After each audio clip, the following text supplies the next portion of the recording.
Hello दोस्तों, study range में आप सभी का स्वागत है। आज हम लोग आरआरबी ग्रुप डी का जो एग्ज़ाम 17 अगस्त से होने वाला है उसके लिए कुछ इम्पोर्टेंट प्रश्न को इस वीडियो में कवर करेंगे, ठीक है। और वो प्रश्न पर्यावरण से संबंधित होंगे, ठीक है। इससे लगभग आपको 2 से 3 क्वेश्चन देखने को मिलेंगे ग्रुप डी में, ठीक है। तो ये बहुत ही इम्पोर्टेंट टॉपिक होने वाली है, तो इस वीडियो को आप लोग अंत तक ज़रूर देखिएगा। चलिए, तो पहला क्वेश्चन इसमें का देख लेते हैं हम लोग, ठीक है। पर्यावरण से कह रहा है कि 1 नंबर, हवा में उपस्थित ऑक्सीजन कितना प्रतिशत है। यानी कह रहा है कि वायुमंडल में टोटल कितने प्रतिशत ऑक्सीजन है। तो करेक्ट आंसर हो जाएगा 21%, ठीक है। करेक्ट आंसर हो जाएगा 21%। अगला है 2 नंबर क्वेश्चन कह रहा है कि प्रकाश संश्लेषण किसके द्वारा संपादित होता है। हरे पेड़ पौधे द्वारा, ठीक है। अगर केवल पेड़ पौधा दे और ऑप्शन में हरे पेड़ पौधा दे तो आप लोगों को हरे पेड़ पौधा लगाना है, ठीक है। हरे पेड़ पौधे ही कर सकते हैं। चलिए अगला क्वेश्चन देख लेते हैं। क्वेश्चन नंबर 3 कह रहा है कि ध्वनि, यहाँ पे देखिए, ध्वनि या ध्वनि प्रदूषण का माप, ध्वनि प्रदूषण मापा जाता है किसके द्वारा मापा जाता है। तो डेसिबल के द्वारा, ठीक है। डेसिबल के द्वारा ध्वनि या ध्वनि प्रदूषण को मापा जाता है, ठीक है। बता दें कि मनुष्य की जो श्रवण सीमा होती है वो कितना से कितना तक होता है। तो 20 HZ से, ठीक है, 20 के यानी 20,000 हर्ट्ज तक होता है, ठीक है। याद रखिएगा, एग्जाम में कई बार डायरेक्ट क्वेश्चन पूछा है कि मनुष्य की सुनने की सीमा कितनी होती है। तो 20 हर्ट्ज से 20,000 हर्ट्ज तक, ठीक है। याद रखिएगा। चलिए अगला क्वेश्चन देख लेते हैं। 4 नंबर क्वेश्चन है, भारत का सर्वप्रथम राष्ट्रीय उद्यान कौन सा है। तो ये जिम कॉर्बेट नेशनल पार्क, ठीक है। यहाँ पे कॉर्बेट नेशनल पार्क लिखा है तो हो जाएगा जिम कॉर्बेट नेशनल पार्क, ठीक है। यही भारत का सबसे पहला नेशनल पार्क था, ठीक है। अगर बात करें इसका पहला नाम क्या था, तो हेली नेशनल पार्क, इसका पुराना नाम था हेली नेशनल पार्क, ठीक है। याद रखिएगा, हेली नेशनल पार्क, ठीक है। अगर बात करें इसका जो नया नाम है, अभी नया नाम इसका बदला गया है। करंट में पूछा जा सकता है कि जिम कॉर्बेट नेशनल पार्क का नाम क्या रखा गया है। तो याद रखिएगा, इसका नया नाम है रामगंगा नेशनल पार्क, ठीक है। रामगंगा नेशनल पार्क, याद रखिएगा। चलिए अगला क्वेश्चन देख लेते हैं। यहाँ पे 5 नंबर क्वेश्चन है। 5 नंबर क्वेश्चन कह रहा है कि विश्व पर्यावरण दिवस कब मनाया जाता है। तो करेक्ट आंसर हो जाएगा इसका 5 जून को, ठीक है।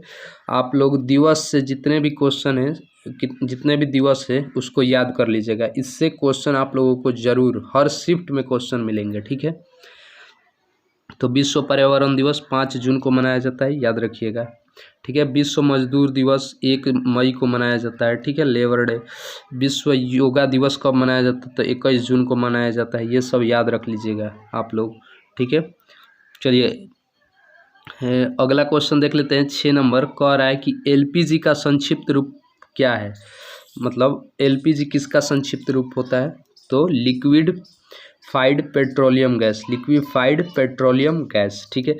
अगर पूछे कि एलपीजी का मुख्य अवयव कौन सा होता है, तो ब्यूटेन, ठीक है। ब्यूटेन तथा प्रोपेन, याद रखिएगा, प्लस प्रोपेन, ठीक है। अधिकतर ब्यूटेन ही ऑप्शन में दिया रहता है, ज़्यादा इस पर फोकस कीजिएगा। एलपीजी में ब्यूटेन पाया जाता है, ठीक है। अगला क्वेश्चन देख लेते हैं। 7 नंबर कह रहा है, 7 नंबर क्वेश्चन, वायु प्रदूषण को कैसे कम किया जा सकता है। तो वृक्षों द्वारा वायु प्रदूषण को अधिक से अधिक पेड़ लगाकर हम लोग रोक सकते हैं, ठीक है। पेड़ प्रकाश संश्लेषण की प्रक्रिया द्वारा वायुमंडल से कार्बन डाइऑक्साइड ग्रहण करके, ठीक है, वो ऑक्सीजन को रिलीज करते हैं, ठीक है। और तब जाके हमारा वायुमंडल शुद्ध होता है। अगला क्वेश्चन है 8 नंबर कह रहा है, पृथ्वी पर पहुंचने से पहले ओजोन परत किन किरणों को अवशोषित करती है। तो आपको पता होगा कि ये पराबैंगनी किरण को अवशोषित करता है, ठीक है, ओजोन परत, ठीक है। तो ओजोन का सूत्र अगर पूछे तो O3 हो जाएगा। ये पूछता है ओजोन का ये सूत्र पूछेगा, ठीक है, तो O3 हो जाएगा। चलिए अगला है 9 नंबर क्वेश्चन, कह रहा है 9 नंबर देख लीजिए, सूर्य की हानिकारक किरणों से पृथ्वी को कौन सुरक्षित रखता है? तो यही हो जाएगा ओजोन स्तर, ओजोन जो लेयर है, ठीक है, यही हमको क्या सूर्य से जो आने वाली पराबैंगनी किरण है जो हमारे त्वचा को कैंसर युक्त करती है, यानी कैंसर रोग हमें पैदा करती है, इसी से बचाने के लिए कौन उपयोगी है? ओजोन स्तर, ठीक है। चलिए अगला देख लेते हैं। 10 नंबर क्वेश्चन है, किसी जगह के फ्लोरो तथा फैना क्या सूचित करता है? पेड़ पौधे एवं जंतुओं को, ठीक है, ये सूचित करता है पेड़ पौधों एवं जंतुओं को। चलिए अगला देख लेते हैं। 11 नंबर क्वेश्चन है, पेड़ पौधे प्रदूषण को घटाते हैं क्योंकि वे क्या अवशोषण करते हैं? Carbon dioxide. अभी जस्ट मैंने बताया कि प्रकाश संश्लेषण की क्रिया द्वारा वो लोग कार्बन डाइऑक्साइड पेड़ पौधे लेते हैं और ऑक्सीजन हमको देते हैं, ठीक है। अगला है 12 नंबर, भूकंप किससे मापा जाता है? भूकंप किससे मापा जाता है? तो रिएक्टर पैमाने से। इसमें बता दें दोस्तों कि जितने भी क्वेश्चन हैं सभी आपको ग्रुप डी के लिए इम्पोर्टेंट ही हैं, ठीक है, तो इसको आप लोग अच्छे से याद कर जाइएगा, ठीक है। चलिए अगला क्वेश्चन देखते हैं। 13 नंबर क्वेश्चन कह रहा है कि महासागरों में जल स्तर वृद्धि का क्या कारण है?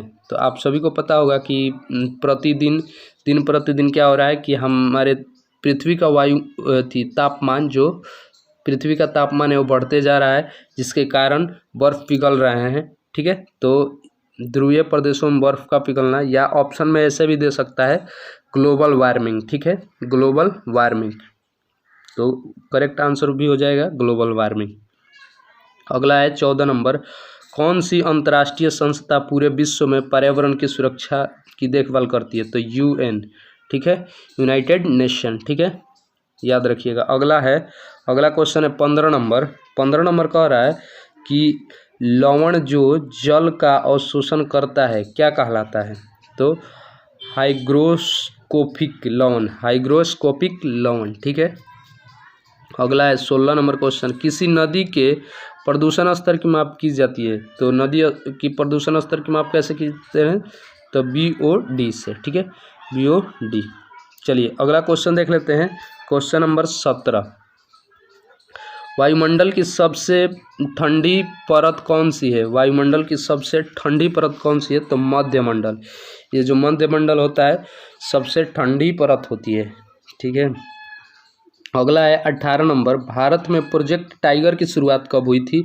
ये देख लीजिए, ये बहुत, इस पे VVI कर लीजिएगा, बहुत इंपॉर्टेंट है, हर बार पूछता है।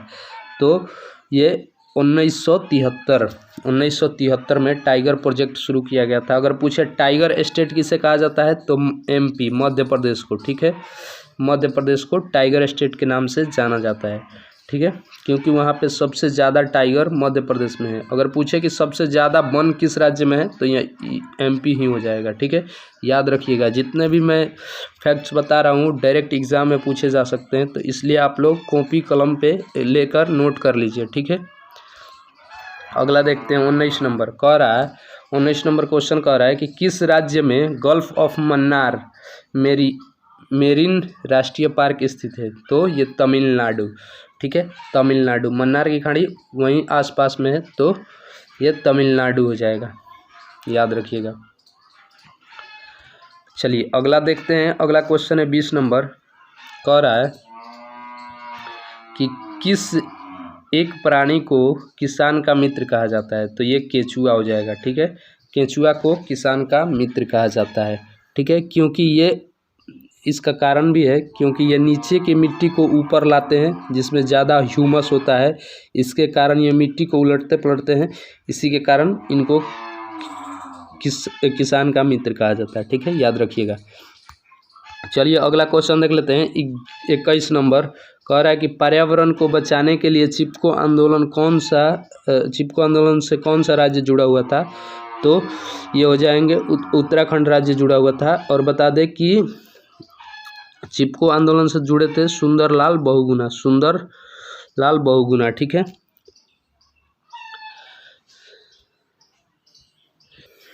चलिए अगला क्वेश्चन देखते हैं। क्वेश्चन नंबर 22 कह रहा है कि जीवों के व्यवहार का अध्ययन क्या कहलाता है। तो जीवों के व्यवहार का अध्ययन कहलाता है इकोलॉजी। ठीक है, इकोलॉजी। अगला क्वेश्चन है 23 नंबर, समुद्री शैवाल किसका महत्वपूर्ण स्रोत है। तो आयोडीन का। करेक्ट आंसर हो जाएगा आयोडीन का। ठीक है, अगला क्वेश्चन है कह रहा है 24 नंबर कि सैक जिसे लाइकेन बोलते हैं क्या है, सहजीवी है। लाइकेन क्या है, लाइकेन एक प्रकार का सहजीवी है जो कवक और शैवाल के संयोग से बनता है। ठीक है, लाइकेन। इसे लाइकेन को बता दे दोस्तों कि इसे पर्यावरण सूचक माना जाता है, यानी प्रदूषण सूचकांक माना जाता है। ठीक है, चलिए अगला क्वेश्चन देख लेते हैं। यहाँ पे अगला क्वेश्चन है 25 नंबर, कह रहा है कि सीएनजी का ईंधन के रूप में किसमें इस्तेमाल होता है। तो वाहनों एवं उद्योगों में। सीएनजी का पूर्ण रूप होता है कंप्रेस्ड नेचुरल गैस। ठीक है, चलिए अगला क्वेश्चन देख लेते हैं। यहाँ पे 26 नंबर कह रहा है कि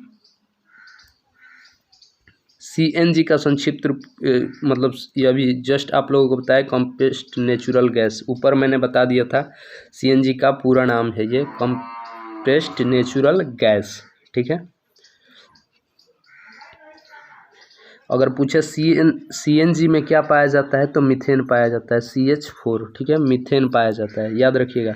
अगला क्वेश्चन है 27 नंबर, अन्य मृत जंतुओं पर जीवन निर्वाह करने वाले प्राणी को क्या कहा जाता है। तो स्कैवेंजर यानी परजीवी उसको बोलते हैं, मृतजीवी। जैसे हो गया कवक, हो गया जो कवक वगैरह उस होते हैं, मशरूम, वो मृतजीवी हैं। ठीक है, अगला क्वेश्चन 28 नंबर कह रहा है कि चमगादड़ स्तनधारी है क्योंकि वह बच्चे जन्म देता है। क्यों? क्योंकि वह बच्चे जन्म देता है। ठीक है, पक्षी होने के बावजूद भी उसे स्तनधारी के अंतर्गत रखा गया है, याद रखिएगा। ये अपवाद के तौर पे पूछा जाता है, ये हर बार क्वेश्चन पूछ ही दिया जाता है ग्रुप डी में। ठीक है, उसके बाद बता दें कि ये चमगादड़ जो है अपने भोजन के लिए रात में इससे दिखाई नहीं देता है तो ये प्रतिध्वनि उत्पन्न करता है। ठीक है, जिससे अपना शिकार कर सकता है। अगला है 29 नंबर, पर्यावरण की परिभाषा क्या है। तो पर्यावरण की परिभाषा है एबियोटिक एवं बियोटिक घटक। इसका हिंदी होता है जैविक तथा अजैविक। चलिए अगला है 30 नंबर और लास्ट क्वेश्चन आज का, कह रहा है बायोडीजल किससे तैयार किया जाता है। तो जैनट्रोफा से, याद रखिएगा। ठीक है, ये भी पूछता है कि बायोगैस में कौन सा गैस पाया जाता है। तो मीथेन, CH4। ठीक है, धान की खेत में कौन सा गैस पाया जाता है। तो मीथेन, CH4। ये याद रख लीजिएगा। तो जितने भी क्वेश्चंस हैं इसमें सभी इम्पोर्टेंट है। अगर वीडियो अच्छा लगा तो वीडियो को लाइक करके सभी ग्रुपों में शेयर कर दीजिए, और जो नए हैं वो हमारे चैनल को सब्सक्राइब करके बेल आइकन को दबा दीजिए। चलिए अगला क्वेश्चन देख लेते हैं। अगला क्वेश्चन है 31 नंबर, कह रहा है विश्व ओजोन दिवस कब मनाया जाता है। ठीक है, तो याद रखिएगा 16 सितंबर को विश्व ओजोन दिवस मनाया जाता है। बता दें कि ओजोन संरक्षण के लिए 16 सितंबर, ठीक है, 16 सितंबर 1987 को एक समझौता हुआ था जिसका नाम है मॉन्ट्रियल प्रोटोकॉल। ठीक है, अगला क्वेश्चन है क्वेश्चन नंबर 32 देख लेते हैं। क्वेश्चन नंबर 32 कह रहा है कि सिल्वीकल्चर किससे संबंधित है। तो सिल्वीकल्चर वन्य एवं वन्य उत्पाद से, देख लीजिए यहाँ पे, वन्य एवं वन्य उत्पाद से सिल्वीकल्चर इसको बोलते हैं। एक होता है सेरीकल्चर जो रेशम पालन से संबंधित है। ठीक है, एक होता है एपीकल्चर मधुमक्खी पालन से। तो ये जितने भी कल्चर से संबंधित है उनको इस चैनल पे अपलोड कर दिया गया है। जितने भी उससे क्वेश्चन बनते हैं उसको एक वीडियो में कवर करके अपलोड कर दिया गया है, जाकर आप लोग इस चैनल पे विजिट कर सकते हैं और उस वीडियो को देख सकते हैं। ठीक है, चलिए अगला क्वेश्चन देखते हैं। Question number 33। क्वेश्चन नंबर 33 कह रहा है झूम खेती कहाँ होती है? तो झूम की खेती मेघालय में होती है, पहाड़ी इलाकों में ये खेती होती है। ठीक है, अगला है 34 नंबर, कह रहा है कि शुष्क बर्फ किसका ठोस रूप होता है? शुष्क बर्फ किसका ठोस रूप होता है? तो कार्बन डाइऑक्साइड, ठोस कार्बन डाइऑक्साइड को ही शुष्क बर्फ कहा जाता है। अगला क्वेश्चन है 35 नंबर। 35 नंबर क्वेश्चन है वायु दाब मापने वाले यंत्र को किस नाम से जाना जाता है? तो इसका करेक्ट आंसर हो जाएगा बैरोमीटर। ठीक है, बैरोमीटर। अगला क्वेश्चन है 36 नंबर, कह रहा है बीटी कपास क्या है? तो एक ट्रांसजेनिक पौधा है। ठीक है, अगला क्वेश्चन है 37 नंबर, कह रहा है कि कौन सा वायुमंडलीय प्रदूषण अम्लीय वर्षा का मुख्य कारण है? तो SO2। ठीक है, SO2 डायरेक्ट एग्जाम में ऐसे पूछता है कि अम्लीय वर्षा का प्रमुख कारण क्या है? तो सल्फर डाइऑक्साइड। ठीक है, अगला क्वेश्चन है क्वेश्चन नंबर 38। क्वेश्चन नंबर 38 पूछ रहा है कि कौन सा रसायन आम पकने में प्रयोग होता है? तो कैल्शियम कार्बाइड। ठीक है, आप लोग कार्बाइड का नाम सुने होंगे, तो वही होता है कैल्शियम कार्बाइड। ठीक है, अगर पूछे कि सिर्फ फल पकाने के काम में कौन सा हार्मोन आता है? तो एथिलीन, जो कि गैसीय अवस्था में पेड़ों में पाया जाता है, एथिलीन हार्मोन। ठीक है, और ऐसे पूछे कि किसका उपयोग किया जाता है फलों को पकाने में? तो एसिटिलीन C2H2। ठीक है, इसका प्रयोग किया जाता है फल को पकाने में कृत्रिम रूप से, याद रखिएगा।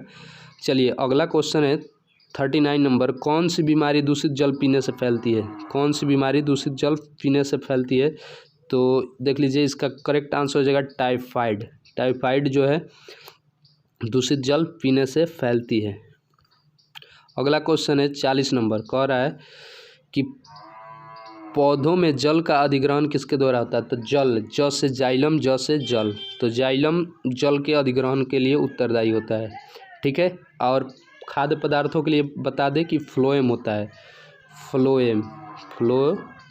ठीक है, याद रखिएगा फ्लोएम है। अगला है 41 नंबर, वायुमंडल में 99% भाग किन दो भागों का विस्तार है? तो करेक्ट आंसर हो जाएगा ऑक्सीजन तथा नाइट्रोजन। ऑक्सीजन तथा नाइट्रोजन, 78% नाइट्रोजन गैस है और प्लस में 21% ऑक्सीजन है। ठीक है, तो ये 99% यही दोनों कवर करते हैं पूरे वायुमंडल का, याद रखिएगा। चलिए अगला क्वेश्चन है 42 नंबर देख लेते हैं। कह रहा है कि चरने वाले पशु वनस्पति को कैसे बदलते हैं? चुनकर चरना। ठीक है, वो जितने भी देखते होंगे घास में बहुत सारे घास होते हैं, लेकिन वे उनको चुन कर चरते हैं। अगला है 43 नंबर क्वेश्चन, कह रहा है कि 43 नंबर, वायुमंडल की सबसे निचली परत कौन सी है? तो क्षोभ मंडल।